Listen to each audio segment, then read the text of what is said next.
Hello everyone, it's Jennifer, and I posted a video the other day using some Apoxie Sculpt, some of the leftover Apoxie Sculpt I had from my Stardust and Sparkles workshop that I attended for SilverSilk and More. And one of the comments came across saying, can you please demonstrate using the powder?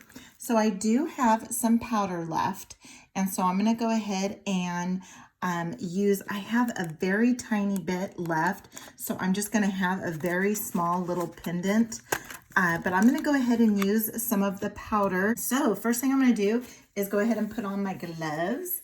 When you're doing the mixing part, you want to wear gloves. You don't have to wear gloves after it's all mixed up, but you do want to wear them before you get it all mixed, while you're mixing it all up. And the good thing about this is Apoxie Sculpt is that you'll see I'm reusing my gloves, and I have part A, part B, and it tells you exactly on the packaging that you mix 50-50 part A, part B. So let's go ahead and see how much I have. See, I don't have very much left over, but I'm going to go ahead and grab as much of this as I can so that I can make at least a small pendant or charm. Actually, it's probably gonna be more like a charm.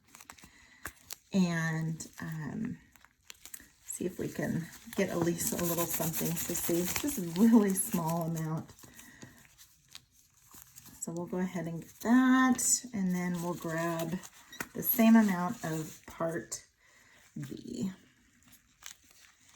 And you can find this product at ChristiFriesen.com, and she did an incredible video with Nilay Patel from SilverSilk and More, demonstrating how to put this together, how to use this.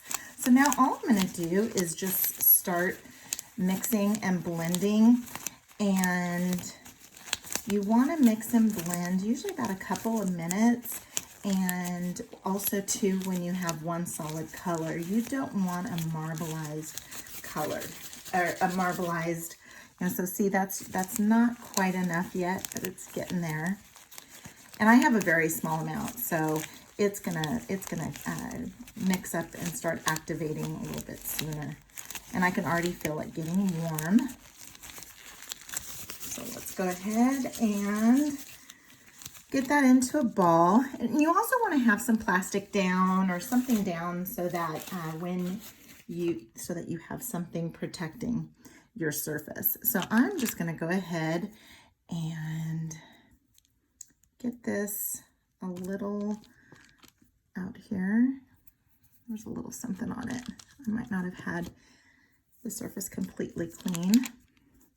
So now we have a nice little circle there, and I have this powder, and it's either called mica powder, and it actually, because this is epoxy clay, so the epoxy, it will actually adhere to whatever. So what I did in my last video was I had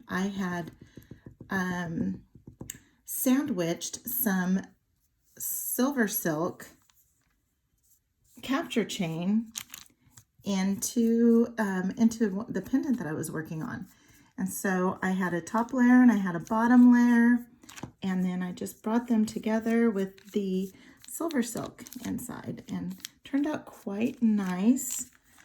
And then I'm going to go ahead and just get this around the edges there. And you can use your fingers, you can use a paintbrush.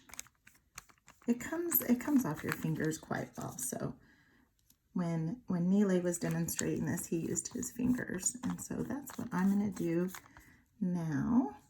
I'm probably off camera here, and so there we go. We got that. And I do know that I want to try and put a nice sized hole. Let's see if we can get a little hole placed in here so that I can get maybe some soft flex wire sent through there. There we go. Let's get the little crystals out of the way. We'll use those for another day. Let's go ahead and make sure that I get paint all around there. And we have a nice hole for us to put something through. All right, so there we go. We have our charm, and we'll just let it cure for 24 hours. Look how beautiful that is. Just a beautiful color. And what I can do is I can also put a jump ring or use some wire and maybe put like a little charm. And that's what I might do. I might add another charm to this. So we'll come back tomorrow in 24 hours. And after this is all dried up, and we'll get a good finished product, good project ready for you. Let's go ahead and you can just touch things up and use your little, it's just so easy. Okay, and so again, I have some little powder on my fingers. It comes off very easily. So now I'm gonna go ahead and leave this alone for 24 hours. We'll come back and then we'll finish up and put together a cute necklace. Okay, we're back with the finished product. So I went ahead and put this into necklace form off camera.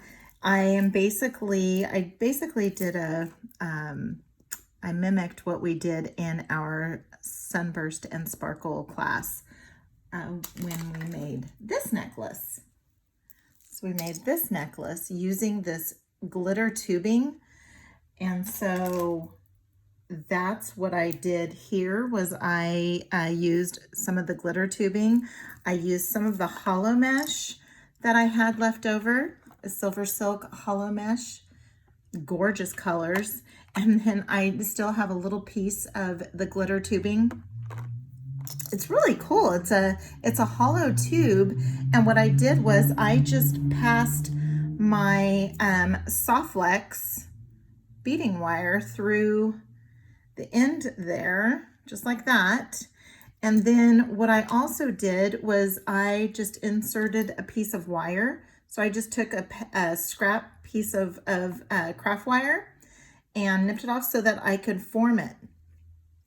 So that's what I did here was I passed through my soft flex through the glitter tube, and then attached my wires, then used my hollow mesh and used some of these little tiny beads I got from Kellie's Bead Boutique.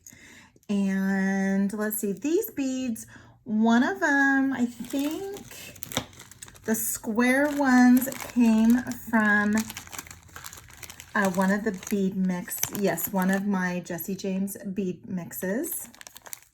And then I got, what else did I get here? I used some Jesse James beads chain reaction, gorgeous chain, and then some bead caps, and I had an extra black rondelle from another necklace that I did Kellie's Bead Boutique, and then these little tiny black rondelles and this gorgeous, look at that gorgeous fire polish. And then since I'm using something from Jesse James Beads, Soft Flex Company, and from SilverSilk and More, and Kellie's Bead Boutique, I gotta throw in Tierracast. So I have a Tierracast drop charm here too. So gotta toss in some Tierracast. And what I did was I just messy wrapped up a bunch of these little small beads, and just to add a little bit of texture to the pendant. And it just turned out really nice. And I liked it on its own, and it looked good on its own as well. But then I just wanted a little bit extra. And again, like I wanted to include some Tierracast too. So here is the finished product. And again, I used the Tide Pool. I used the Tide Pool color, the powder, and the Apoxie Sculpt, and a bunch of other stuff from other vendors like Jesse James Beads and Soft Flex Company, and Tierracast and Kellie's Bead Boutique and Softflex Company. And SilverSilk and More. So if you like this video, please give it a big thumbs up. Also comment. That's how this video came about. This video came about from a comment from another viewer wanting to see the actual powder being used on the Apoxie Sculpt. So if you're out there, I hope you enjoyed this. And also, if you haven't done so already, please do subscribe. So until next time, have a good one.